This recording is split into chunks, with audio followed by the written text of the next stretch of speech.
morning. So we're just looking at this question. It's based off of operations on functions.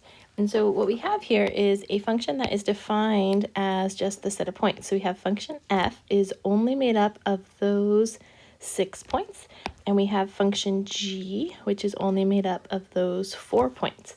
So when we're asked to find f plus g of -6, well, just a reminder about notation that this really means we're taking f of -6 plus g of -6.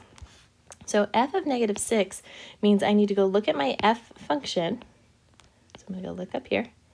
And if I input -6, so I'm looking for really the point that has -6 as the x value. And when I look up there, I'm focused in on this point here because it has an input of -6. And so f of -6 is asking me what is the output, which will be -9. So f of -6 is -9. When I look at g of -6, we're going to do the same thing, but we're going to go look at the g function. Again, we want to see when our input is -6, which is referring to this point here. So when we input -6 into the g function, it wants to know what our output is, which is -7.